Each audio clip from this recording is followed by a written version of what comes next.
మా భూములు మాకు కావాలి అని చెప్పి మా హక్కు, మా భూములు మా హక్కు.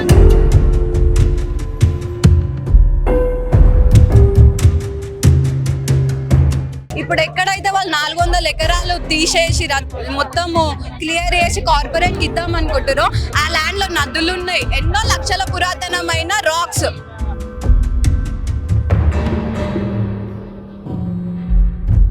రేవంత్ రెడ్డి గారు మీకు చెప్తున్నా, ఏ డెవలప్మెంట్ చేసినా మీకు అది డెవలప్మెంట్ కాదు కానీ తిరిగి మళ్ళీ మీకు కర్మ మీకే వస్తుంది. ఇంతమంది స్టూడెంట్స్ అడ్డుపడుతున్నారు అంటారు, కబ్జా కాదని ఎట్లా అంటారు? అసలు జింకలు, కుందేళ్ళు, అసలు ఎన్ని ఉన్నాయి, ఎన్ని రకాల జీవరాశులు ఉన్నాయి, అన్ని కూడా నాశనం అవుతున్నాయి.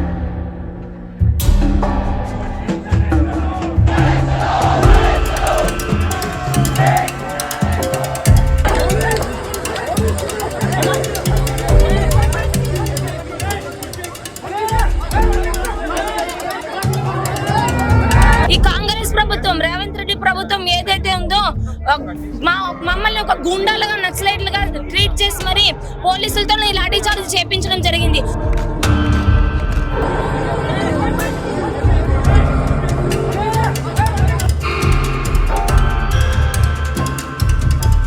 But they are against us and వాళ్ళు ఇంకా బయట వేరే వాళ్ళ నుంచి తీసుకొచ్చి కొట్టిస్తున్నారు.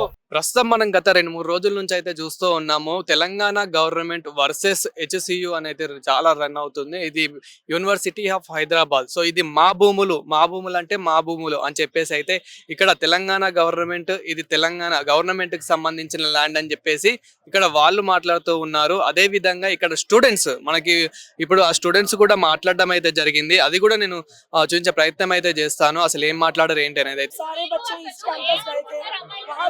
बाद फिर से पुलिस ने फीमेल स्टूडेंट्स पे मेल पुलिस ने लाठी चार्ज किया, ठीक है? मेल पे तो किया ही किया, बहुत चोट आई है लड़कों को, पैर में से खून गिर रहा है, किसी के हाथ में, किसी के गले में से खून आ रहा है, ठीक है? तो ये तेलंगाना पुलिस का हाल है. ఇందిరమ్మ రాజ్యంలో మహిళలకి ప్రాధాన్యత ఇస్తా ఉన్నా అని చెప్తా ఉన్నారు రేవంత్ రెడ్డి సర్కార్. ఈ రోజు అదే చెప్తున్నారు కదా, ఒకప్పుడు వాళ్ళు ఇచ్చినట్టు ఇచ్చి ఇప్పుడు లాక్కుంటుంటే ఎలా? మీకు నచ్చినట్టు అప్పుడేమో ఏదో చేస్తున్నారు, ఇప్పుడే మీకు నచ్చినట్టు ఎవరేమో అడగడానికి మీకు నచ్చినట్టు చేస్తే ఎవరం ఊరుకోము. స్టూడెంట్స్ ఉన్నాము, ఏబీవీపీ ఉంది ప్రశ్నించడానికి. ఇది అంతగా ఆపే వరకు మేము ఊరుకోము, నిరక్షణ ఇది చేస్తూనే ఉంటాము, ఇక్కడే ఉంటాము. చాలా గాయాలయ్యాయండి, అమ్మాయిలు లాఠీ చార్జ్ చేసుకుని మోకాల మీద లాఠీ చార్జ్ రక్తం చిందిస్తున్నారు. అక్కడ అమ్మాయిల మీద లాఠీ చార్జ్ ఏంటి? అసలు ఏం చేసామని మేము? ఇది ఎప్పటికీ ఆగదు. ఇది చెప్తున్నా, స్టూడెంట్స్ ఉంది, ఏబీవీపీ ఉంది, ఏ రోజుకి ఇది ఆగదు.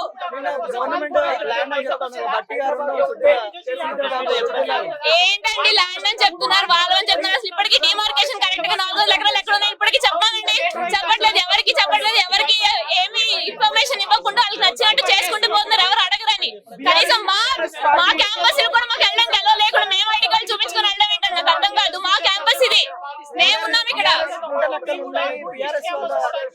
మేము స్టూడెంట్స్ అండి, మాకు ఏ పార్టీకి సంబంధం లేదు. మేము HCU స్టూడెంట్స్. మాకెవరో ఇంకెక్కడో పేటిఎం డబ్బులు ఇచ్చారని మాకు ఎందుకండి? మేము ఇక్కడ చదువుకోవడానికి వచ్చాం, మా భూములు మేము చూస్తూ పెరిగాం, ఈ అడవులు చూస్తూ పెరిగాం, మాకు ఈ అడవులు మాకు కావాలి. మీరు దీన్ని డ్యామేజ్ చేసి, బయోడైవర్సిటీ డ్యామేజ్ చేసి ఏ డెవలప్మెంట్ చేసినా, రేవంత్ రెడ్డి గారు మీకు చెప్తున్నా, ఏ డెవలప్మెంట్ చేసినా మీకు అది డెవలప్మెంట్ కాదు కానీ తిరిగి మళ్ళీ మీకు కర్మ మీకే వస్తుంది. అది మాత్రం గుర్తుపెట్టుకోండి. ఓరంత ఏంటండి, ఎన్ని డీర్లు, ఎన్ని జింకలండి రోడ్డు మీదకి వచ్చి పడుతున్నాయి, ఎన్ని చనిపోతున్నాయండి, కనిపించట్లేదా? ఆయన బయట నుండి ఇవన్నీ క్లోజ్ చేస్తున్నారు, అక్కడ మార్కెట్లు క్లోజ్ చేస్తున్నారు, ఎవరు వెళ్ళేవాళ్ళు ఏం జరుగుతుందని ఎవరికి తెలియకుండా చేస్తున్నారు వాళ్ళు.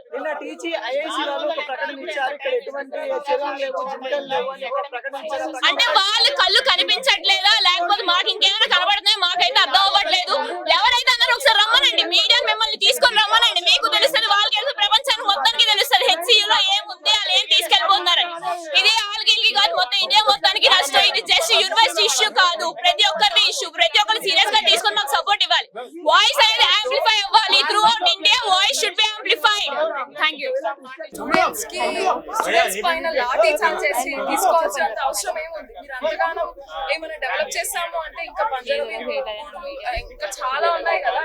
మంచి ఒక హైదరాబాద్ లో ఉన్న మెయిన్ గా ఉన్న క్యాంపస్ లో ఎందుకు ఇంత చేయడం? ఇది కబ్జా చేస్తున్నాం అంటే కబ్జా కాదు, గవర్నమెంట్ ప్లేస్ ఇది అంటున్నారు. ఇంత మంది స్టూడెంట్స్ అడ్డుపడుతున్నారు అంటే కబ్జా కాదని ఎట్లా అంటారు? అసలు జింకలు, కుందేళ్లు, అసలు ఎన్ని ఉన్నాయి, ఎన్ని రకాల జీవరాశులు ఉన్నాయి, అన్ని కూడా నాశనం అవుతున్నాయి.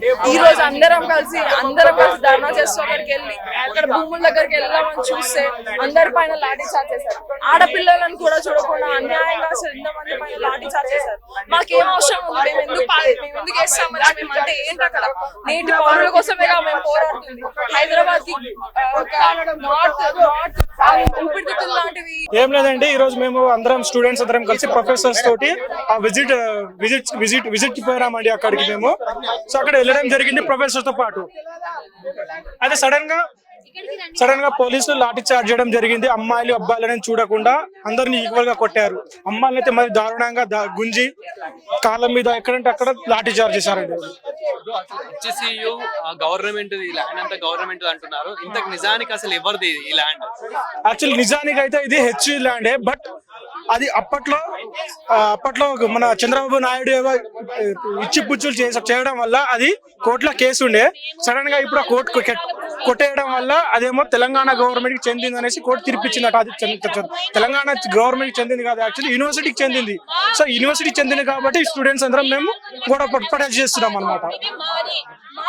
లోపల కూడా జింకలు ఇంకా మంచి ఆక్సిజన్ ఇవన్నీ ఉన్నాయి కదా. సో దీని వల్ల అంటే మనం అన్ని కోల్పోబోతున్నాం అంటారు. నిజంగా చాలా అంటే చాలా ఎకో సిస్టమ్ ఉన్న యూనివర్సిటీ ఇది. హైదరాబాద్ కి లంగ్ ఆఫ్ ది హైదరాబాద్ అంటే సెంట్రల్ యూనివర్సిటీ ఆఫ్ హైదరాబాద్. దాంట్లో ప్యూర్ ఆక్సిజన్ దొరుకుతుంది ఇక్కడ. ఇంకేంటంటే జింకలు, కోతిలు, పందిలు, అడవి పందిలు, అన్ని రకాల జంతువులు ఇక్కడ నివసిస్తున్నాయి. వాటి వల్ల ఆ చెట్లు కొట్టడం వల్ల అక్కడ నుంచి ఉన్న జంతువులన్నీ హాస్టల్ వైపు పరిగెట్టుకొస్తున్నాయి వాళ్ళ ప్రాణాలు కాపాడుకోవడానికి. నైట్ మొత్తం different of species rare spider ఇక్కడ నివసిస్తుంది. రెడ్ స్పైడర్ ఇక్కడ నివసిస్తుంది. మొన్ననే జింక ఒకటి మన జేసీబీకి తగిలి ఒక జింక చనిపోయింది. వాటి ప్రాణాలు కాపాడడం కోసం హాస్టల్ వైపు పరిగెట్టుకుంటూ వస్తున్నాయి. వాళ్ళ ఇల్లు కూల్చేస్తున్నారు. అసలు ఈ 400 ఎకరాల్లో వాళ్ళు ఏం చేద్దామని ప్లానింగ్ ఉంది అనుకుంటున్నారు? ప్రెసెంట్ అయితే వాళ్ళు ఐటీ డెవలప్మెంట్స్ అవి కడతామనేసి అంటున్నారు. ఏం కట్టారు వాళ్ళు జస్ట్ దొబ్బి తింటారు, పెట్టుకుంటారు. ఇంకా 10 సంవత్సరాలు వాళ్ళు 10-15 ఎలక్షన్స్ ఆడతారు అంతే. ఎలాగో నెక్స్ట్ టైం వాళ్ళ గవర్నమెంట్ రాదని వాళ్ళకి అర్థమైపోయింది. ఈ దొబ్బి తినేస్తే మన బ్యాంకులు నిండిపోతుంది, కూర్చొని ఆరాంసే ఇంకో 5 years ఓడిపోవచ్చు అనే థాట్ లో వాళ్ళు ఉన్నారు. వాళ్ళు ఇలాంటి డెవలప్మెంట్స్ అయితే చెయ్యరు. మీ డిమాండ్ ఏంటి? మా డిమాండ్ ఏం లేదండి, మా ల్యాండ్ మాకు కావాలి. అది ఎట్లున్నా ఇచ్చేయండి. దాన్ని మేము రీఫారెస్టేషన్ మేము చేసుకుంటాం. డిఫారెస్టేషన్ మీరు చేశారు, మేము రీఫారెస్టేషన్ చేసుకుంటాం. మా చెట్లు మేము నాటుకొని మేము ఫారెస్ట్ ని కన్స్ట్రక్షన్ చేసుకుంటాం. మా ఒక్కటే నినాదం, మా ల్యాండ్ మాకు కావాలి. దాదాపు 40 జేసీబీలు ఆల్రెడీ ఇక్కడ ఇప్పుడు రన్ అవుతున్నాయని విన్నాము. 40 కాదండి, స్టార్టింగ్ రోజుల్లో 5 మాత్రమే జేసీబీలు ఉండే. మెల్లగా 10-15 ఇప్పుడు 70-100 జేసీబీ నడుస్తున్నాయి. ఆడ డే అండ్ నైట్ నడుస్తున్నాయి. 24 hours ఆ జేసీబీలు నడుస్తున్నాయి. అక్కడ జంతువులు. Thank you. Police ఇంకా government should support us, but they are against us. And వాళ్ళు ఇంకా బయట వేరే వాళ్ళ నుంచి తీసుకొచ్చి కొట్టిపిస్తున్నారు. Even teachers are supporting us and the staff, faculty and everyone is supporting us, but the government isn't understanding that, and they're also being brutal against the students, and they're forcing us to take back our issue back. యాక్చువల్గా ఇది ఎప్పటి నుంచి start అవుతుంది కానీ ఎవరు ఇప్పటి వరకు response అయితే ఏం లేదు. ఎన్నిసార్లు మేము ఎంతసేపు మేము కష్టపడ్డా కానీ అక్కడ యూజ్ లేకుండా పోతుంది. ఇవాళ స్టూడెంట్స్ పైన ఇందాక కూడా లాఠీ చార్జ్ చేశారు. స్టూడెంట్స్ మా యూనివర్సిటీలోకి వచ్చి మా దానిపైన లాఠీ చార్జ్ చేయాల్సిన అవసరమే ఉంది వాళ్ళకి. స్టూడెంట్ లోపల దాని గురించి మా యూనివర్సిటీ లోపల స్టూడెంట్స్ మా పిల్లల పైన దాడి చేస్తారు. వాళ్ళ పిల్లలు ఇక్కడ చదువుతున్నారు. ఇంకా కూడా 2 సార్లు లాఠీ చార్జ్ చేశారు. చేశారు అవును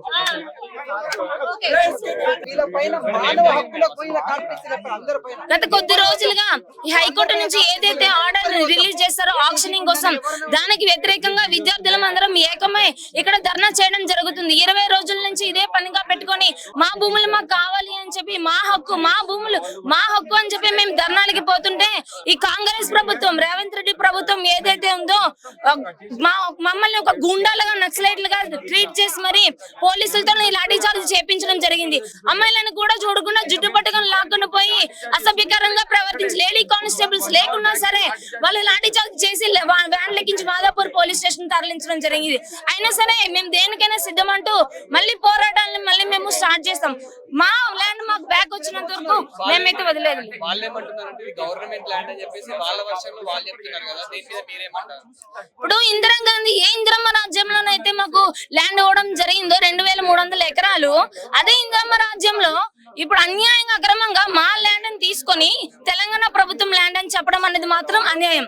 మేము ఎంజీ భరతకి ఇచ్చినాం, కానీ అక్కడ ల్యాండ్ ఇష్యూస్ అవన్నీ అవడం వల్ల హైకోర్టులో స్టే వేశారు. స్టే వేసిన తర్వాత మళ్ళీ ఆ ల్యాండ్ రిటర్న్ ఎవరికి వస్తుంది? అప్ప ఎవరికి ఇచ్చాడో వాడు రిటర్న్ ఇచ్చిన ఎవరికి? అప్ప ఎవరు ఇచ్చినోడికే కదా. మా దగ్గర నుంచి ల్యాండ్ తీసుకున్నది రిటర్న్ హైకోర్టు నుంచి స్టే వచ్చింది, ఆర్డర్ వచ్చిన తర్వాత ల్యాండ్ ఎవరిదైతుంది? మాదైతుంది. కానీ తెలంగాణ ప్రభుత్వానికి ఎట్లయితుంది అన్ని డిమాండ్ చేస్తున్నారు. అలానే బట్టి విక్రమార్క, శ్రీధర్ బాబు వీళ్ళందరూ ఇక్కడ చదువుకొని పోయిన స్టూడెంట్స్ వాళ్ళు అక్కడికి వెళ్ళి నాటకాలు పడి ఇక్కడ నిన్న మీటింగ్ లోని వాళ్ళు చెప్తున్నారు ఇది మాది అని చెప్పి. నేను ఒకే ఒక సవాల్ అడుగుతున్నాను, ఐఎంజీ భరతకి మేము 400 ఎకరాలు ఇచ్చినప్పుడు నువ్వు వాపస్ ఎంత ఇస్తానని చెప్పినావు? 597 ఎకరాలు నువ్వు రిటర్న్ ఇస్తానని చెప్పినావు, కానీ ఎంత ఇచ్చినావు? 397 ఎకరాలు అంటే 140 ఎకరాలు మాకు అక్కడ లాస్. అఫీషియల్ గా మేము అగ్రిమెంట్ చేసుకొని కూడా ఇచ్చినాం. అయినా సరే అక్కడ మేము లాస్ అయినా సరే టిఫర్ కి కూడా ల్యాండ్ ఇచ్చినాం, NIABకి కూడా మేము ల్యాండ్ ఇచ్చినాం. అలాగే అందరికి మేము ల్యాండ్లు ఇచ్చుకుని పోతే మాకేముంటది? మాకు ఎక్కడ ఉండదు ల్యాండ్? మేము ఎక్కడ చదువుకోవాలి?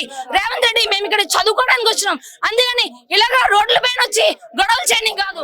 ఒక విద్యార్థి వచ్చి ఆలోచించి రేవంత్ రెడ్డి ఎన్ని రోజుల నుంచి లేని ఇప్పుడే ఈ 400 ఎకరాలు డిమాలిష్ చేస్తున్నారు కదా, అంటే వాళ్ళ ప్లానింగ్ ఏంటనుకుంటున్నారు మీరు? ఎందుకు ఇదంతా తీసేస్తున్నారు?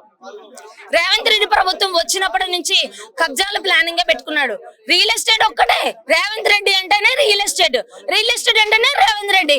వచ్చాడే చాలు ప్రతి యూనివర్సిటీలోనే, ఇక్కడ అగ్రికల్చరల్ యూనివర్సిటీలో కూడా అలానే 100 ఎకరాలను కూడా కబ్జా చేసిండు. ఇక్కడ కూడా ఖాళీ ల్యాండ్ కనిపిస్తే చాలు కబ్జా చేయడమే ఒక పనిగా పెట్టుకొని ఫుట్బాల్ ఆడనీకి వచ్చిండు. ఫుట్బాల్ ఆడనీకి వచ్చినాడు ల్యాండ్ కబ్జాలు చేస్తాడా? ఇట్లా ఇది అన్యాయం కదా. ఒక విద్యార్థిగా వచ్చి ఆలోచిస్తే తెలుస్తుంది. ఇక్కడ గుంట నగలు ఉన్నాయి, పులిలు లేవు, సింహాలు లేవు అని అంటున్నాడు కదా. ఇక్కడ వేల సంఖ్యలోని జింకలు ఉన్నాయి, పక్షులు ఉన్నాయి, టోటైసెస్ ఉన్నాయి, చాలా వెరైటీస్ ఆఫ్ స్పీసెస్ ఉన్నాయి ఇక్కడ. అయినా సరే రేవంత్ రెడ్డి నీకు అవేం కనిపిస్తలేవా? గుంట నగలు నీకు ఎక్కడి నుంచి వచ్చి కనిపించినాయి? ఎన్ఎస్సీ గుంట నగలు కనిపించారా లేదా ఎవరు కనిపించారని నేను ప్రశ్నిస్తున్నా. లేడీస్ పైన లాఠీ చార్జ్ ఎలా చూస్తారు? మా భూములు మాకు కావాలని మేము వెళ్ళి పోరాటాలు చేస్తుండే అన్యాయంగా అక్రమంగా లాఠీ చార్జ్ చేపించి మరి అమ్మాయిలను కూడా చూడకుండా అసభ్యకరంగా ప్రవర్తించి వ్యాన్ లెక్కించి మాదాపూర్ పోలీస్ స్టేషన్ కి తరలించడం జరిగింది. ఈ రోజు కూడా ధర్నాల్లో విద్యార్థుల మీద లాఠీ చార్జ్ చేయడం జరిగింది. అంతెందుకు నన్ను కూడా అసభ్యకరంగా బిహేవ్ చేసి లేడీ కానిస్టేబుల్స్ మిస్బిహేవ్ చేయడం జరిగింది. అయినా సరే మేము అన్నిటికీ సిద్ధమంటూ మా ల్యాండ్ మాకు రిటర్న్ వచ్చినంత వరకు మేము తగ్గేదే లేదు అని చెప్పి మేము పోరాటాలు మేము చేస్తున్నాను. టీచర్స్ యూనిటీ కూడా మాకు సపోర్ట్ గా వచ్చింది. ఈ రోజు విజిటింగ్ సైట్ ఏదైతే ఉందో, ఎక్కడైతే కబ్జా అవుతుందో అక్కడికి పోయి మళ్ళీ మార్చి చేసుకుంటూ ఇక్కడ వరకు రావడం జరిగింది.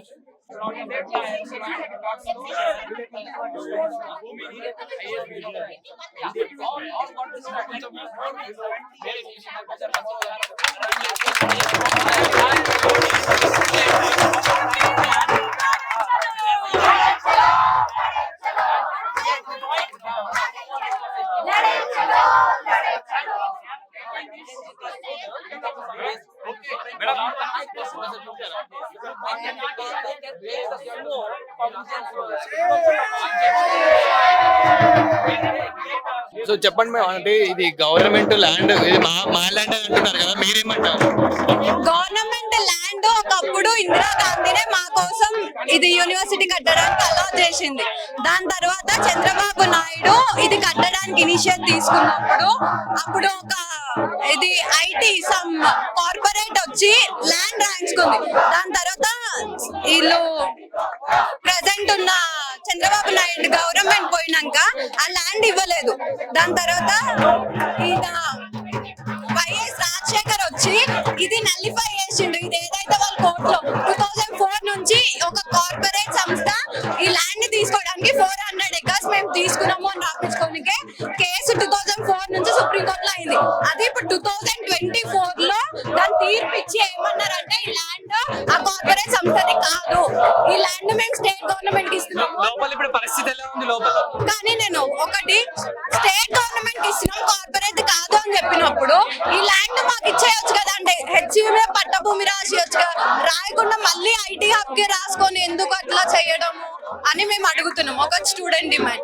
అండ్ ఇది చెయ్యంగా ఎడ్యుకేషనల్ డిపార్ట్మెంట్, మన ఎడ్యుకేషన్ మినిస్టర్ ఎవరు? రేవంత్ రెడ్డి కదా, CM Revanth Reddy, CM plus education department. ఎంత కన్సర్న్ ఉండాలి ఎడ్యుకేషన్ ఇన్స్టిట్యూషన్ లో? ఇంత పెద్ద ఇష్యూ అవుతుంటే ఎన్వైరన్మెంటల్ కన్సర్న్ ఉన్నప్పుడు, ఇన్ని జీవులు ఉన్నప్పుడు ఒకతానంటారు కదా హైడ్రా అని తీసుకొచ్చారు. హైడ్రా ఏంటి? మన చెట్లని మన నదులని అన్ని ప్రొటెక్ట్ చేసుకోవాలి. ఇప్పుడు ఎక్కడైతే వాళ్ళు 400 ఎకరాలు తీసేసి మొత్తము క్లియర్ చేసి కార్పొరేట్ కి ఇద్దాం అనుకుంటారో ఆ ల్యాండ్ లో నదులు ఉన్నాయి, ఎన్నో లక్షల పురాతనమైన రాక్స్. అక్కడ మష్రూమ్ రాక్స్ అని ఉంది, అది లక్షలేళ్ల కిందిది అని సర్వేలో, ఆర్కియాలజికల్ సర్వేలో తేలింది. అండ్ ఇప్పుడు అక్కడ ఉన్న దాంట్లో జింకలు, ఏమంటారు వైల్డ్ పిగ్స్, మొత్తం చాలా స్నేక్స్, పైథాన్స్, పీకాక్స్, చాలా మా క్యాంపస్ లో 220+ బర్డ్ స్పీషీస్ ఉన్నాయి. అవన్నిట్లని ఇప్పుడు చంపేసి వాటి సమితిల మీద కట్టడం అవసరమా? కేవలం ఐటీ కోసం అని చెప్పేసి ఐటీ హబ్స్ ఇలాంటివి తీసుకురావాలని చెప్పేసి ఇదంతా చేస్తున్నారంట. ఐటీ కోసమే, ఐటీ కోసము వాళ్ళకి 3000 crores కి ఆప్షన్ వేసి అమ్ముతుండు 400 acres, ఈచ్ ఎకర్ 75 crores. కానీ అది చేసే బదులు ఇప్పుడు చూసుకుంటే ఇంత ఎన్వైరన్మెంటల్ డిస్టర్బ్ అవుతుంది. ఇప్పుడు మా క్యాంపస్ ఏరియా ఈ ఫారెస్ట్ ఏదైతే ఉందో అది లంగ్స్ ఆఫ్ గచ్చిబౌలి అని అంటారు. ఇది ఉండడం మిగిలిన కొన్ని ఫారెస్ట్ లో ఇది ఒక్కటి మిగిలింది. ఇప్పుడు దీన్ని కూడా తీసేస్తే మన ఎన్వైరన్మెంట్ ఏమైపోతుంది? పక్కా ఫ్యూచర్ లో ఎంతో కాన్సిక్వెన్సెస్ ఉంటాయి. అది ఆలోచించకుండా ప్రజెంట్ డబ్బుల కోసం మాత్రమే సీఎం ఆలోచిస్తూ అంతా ప్రాఫిటబుల్. దీని మీద హైదర్ రంగనాథ్ గారు ఏమైనా మాట్లాడుతున్నారు? హైదర్ రంగనాథ్ గారు ఏమైనా మాట్లాడుతున్నారు హైదర్ రంగనాథ్ దీని మీద ఎవరెవరు ఎలా స్పందిస్తున్నారు? ఇప్పుడైతే మాతోని కాంగ్రెస్ అస్సలు వెనక తగ్గట్లేదు. ఒకప్పుడు రాహుల్ గాంధీ క్యాంపస్ కి వచ్చి ఈ ల్యాండ్ మాకే చాలా సపోర్టివ్ ఉంటాము, ఎలాంటి ప్రాబ్లం వచ్చినా మేము మీకు అండగా ఉండి చూసుకుంటామని అన్నాడు. కానీ ఇప్పుడు అదే కాంగ్రెస్ గవర్నమెంట్ ఇంత చేస్తుంటే సైలెంట్ గా ఇంత రెస్పాండ్ అవ్వట్లేదు. కానీ ఎడ్యుకేషనల్ మినిస్టర్, మన environmental minister, union environmental minister, central education minister Dharmendra Pradhan వాళ్ళందరూ రెస్పాండ్ అయ్యి మాకు సపోర్ట్ చేస్తున్నారు. అండ్ మన ఎంపీలు ఎవరైతే ఉన్నారో బీజేపీ ఎంపీలు వాళ్ళందరూ మాకు సపోర్ట్ చేస్తున్నారు. టీఆర్ఎస్ గవర్నమెంట్ సపోర్ట్ చేస్తుంది, అందరు చేస్తున్నారు. మళ్ళీ దీన్ని సపోర్ట్ చేస్తుంటే కూడా పొలిటికల్ డ్రామా అని తీస్తారు. పొలిటికల్ డ్రామా మేమేం వెళ్ళి అడగలేరు, వాళ్ళు కన్సర్న్ చూపించి అనుకోరు. పొలిటికల్ డ్రామా అంటే ఇప్పుడు కాంగ్రెస్ గవర్నమెంట్ వేరే గవర్నమెంట్ ఏదైనా తప్పు చేస్తే వీళ్ళు దానికి వాడుకోరా? పొలిటికల్ అవి అవుతాయి, కానీ అది మా మీద రుద్దొద్దు. ఇది మేము మా స్టూడెంట్స్ మేంలాగా చేస్తున్నాము. స్టూడెంట్స్ ఎందుకంటే మేము ఆల్మోస్ట్ 3-4 years నుంచి ఉన్నాం ఇన్నే. మాకు తెలిసి ఏమంటారు రేవంత్ రెడ్డి అసలు జింకలు లేవు, పుల్లులు లేవు, ఏం లేవు అంటారు. వచ్చి చూస్తే కదా తెలుస్తుంది.